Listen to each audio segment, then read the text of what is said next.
Oh, congratulations on the renewal. Yay. Thank you. Woke up this morning with an anxiety attack. It's usually a good sign, right? Yeah. So what can you say about the rest of the season? The rest of it's funny because we're plotting out 5B now. Okay. And airing 5A, we get very confused. Okay. Because we're like still working on 10 episodes and then we have 10 more episodes. But we're really happy with the way the season is turning out. It's got a lot of drama, a lot of excitement. We're really happy with our new villains because when you start designing these things and start coming up with ideas, there's a great possibility that it's just going to look terrible. I'm pretty happy with the way they look. We took some film tests and stuff, but the great thing though is when we produced the first 10 episodes, I've never seen the set happier, so it's nice to be in a 5th season where the cast actually still really all loves each other.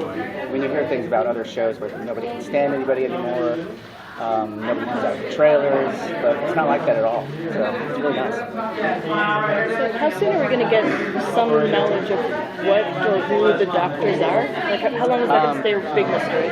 You learn a lot more about them actually in episode 5. And the man with the knowledge is Dr. Valley, the man with the third eye. So Styles, Lydia, and the others go to Ivan's house to find out what he knows. What inspired those characters? Because I think they are by far the creepiest of any in the Teen Wolf universe. That's great. I love that. Well, it was inspired by the steampunk aesthetic, all those masks that people make on their own, and that's inspired by the German World War II gas masks and the idea of human experiments being done during wars. They even come a little from the plague doctors during the bubonic plague.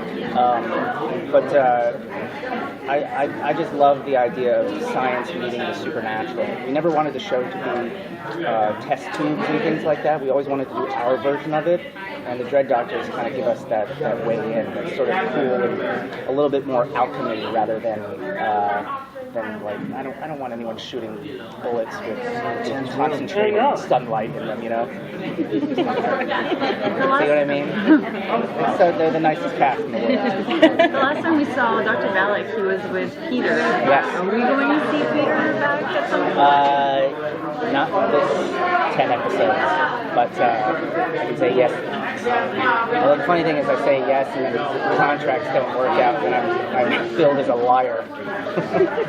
It's not my fault. What else?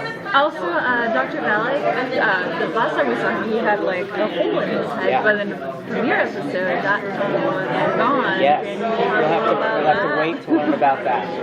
Wait for episode 5. Episode 5. So in the season premiere, we saw the future of what will happen to these characters. Will that play out at the end of this season, or is it going to be like in? You're going to see each piece of that, each of those flashbacks played out. One is going to be in 5B. Okay. But we play a lot with timeline this season, so we like the whole idea that this season was essentially flashback, stealing a little bit from the past.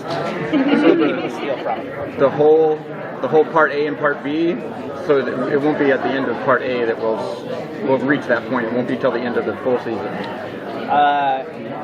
I actually know the episode where we come back to the present, but I won't tell you.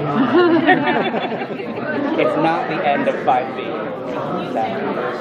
So at the panel, Kevin Smith was talking a lot about the bromance between Scott and Giles, and there was some mention that might be tested this season. Oh yeah. Talk a little bit about that. Yeah, well, we've seen them be best friends for years now, and we asked the question in the writers' room. We always like to start with how do we test our characters and how do we test the relationships. And I know the audience hates it, but the best drama comes from making them suffer. You've got to make your characters suffer. So we thought, sort of really hitting that relationship hard this season would be mine some pretty good drama out of it. It's going to be tough, and something happens. I said this in the panel. Something happens in episode 5 that starts to put them on different paths, and Theo, Cody Christian, is going to use that to his advantage. Speaking of Theo, he seems to be a bad person. Yes, he has bad plans for Scott and the pack, and it comes out of a very human desire to rebel, which is he wants a pack of his own. Whether that's taken from Scott or not, you'll have to wait and see. But it's so nice to have Cody on the show. He gives one of the reasons we like to add new characters to the show is you bring out new things in your main characters, you test them, and he's really going to get into people's heads and undermine things for Scott. Yeah, is he able to put a curse? Last question, you guys. It looks like he was over top of Kira's bed and doing some kind of mind control where it looks like he might be able to manipulate her. You'll have to wait to see what that is. But Kira's got her own problems this season. Kira has her own issues this season, and that's hinted at in the end of 503, where Fox Spirit is sort of reaching out for its own independence. So we'll see some struggle there. Will we get to see Stilinski with Melissa McCall? You know, we threw the curveball in episode 3 of Stilinski going out with Natalie Martin. But you'll see, there's the slap and that happens at the end of 501. And you see why that happens. But we definitely pair them up later in the season for more. Whether they get together or not, I can't say that. What about Malia? So last question. What about Malia and her quest to find the desert? That's ongoing, and there takes a big turn happens in episode 8, actually. I'm doing better. I'm keeping track of it. I got all this stuff. Yeah, it's all coming back to me. Good thing I didn't drink last night. So the Desert Wolf is coming back into our story, and we should announce who the actress is actually pretty soon. Yeah, because we've shot with her, and it's going to be fun. It's going to be there's a big backstory that also involves, and I can tease this, Talia Hale, Derek's mother. So the Hales will come back into the story at some point.